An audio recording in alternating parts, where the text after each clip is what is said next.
த லார்ட்ங்க. பெரிய டீச்சர்னு அன்பா அழைக்கப்படுறவங்க தான் நவமணி அண்ணாவாய். அவங்க கன்னியாகுமரியில பிறந்தவங்க. 9வது பிள்ளையா இருக்கிறது நிமித்தம் அவமணின்னு பேர் சூட்டுறாங்க. சிறு வயதுல இருந்தே ஃப்ரெண்ட்ஸ், அவங்க ஃபேமிலி எல்லாத்துக்கும் அவங்க உதவி செய்கிறதுல ரொம்ப சந்தோஷப்படுகிறவர்களா இருந்தாங்க.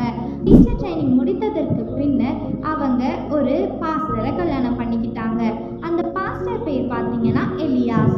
அவங்க ஜபாது மலை, கொல்லிமலை மற்றும் கல்வராயன் மலையில தேவனுடைய ஊழியத்தை செஞ்சாங்க. மலைவாழ் மக்களிடத்துல கல்வி பணி, மருத்துவ பணி, நற்செய்தி பணியை செஞ்சாங்க.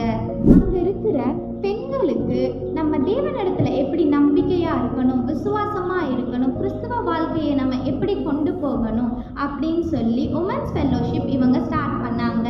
ரொம்ப மைக் போட்டோ மேடை பேச்சிலையோ இவங்க பேசலைங்க. அவங்க ஒவ்வொரு வீடா போய் தேவனுடைய சுவிசேஷத்தை சொன்னாங்க. இவங்க பிரேயர் பண்ணிட்டு இருந்தாங்க. அப்போ ஆண்டவரே ஸ்தோத்திரம் அப்படின்ட்டு கை உயர்த்தி தேவனிடத்துல வேண்டிக் கொண்டு இருக்கப்போமே அவங்க இறந்துட்டாங்க. கிட்ட நம்ம என்ன கத்துக்கிட்டோம்னா, அவங்க அமைதியாக இருந்து தேவனுடைய சுவிசேஷத்தை செஞ்சாங்க. அதே போலதாங்க நம்மளும் அமைதியாக தேவனுடைய சுவிசேஷத்தை எல்லாத்தையும்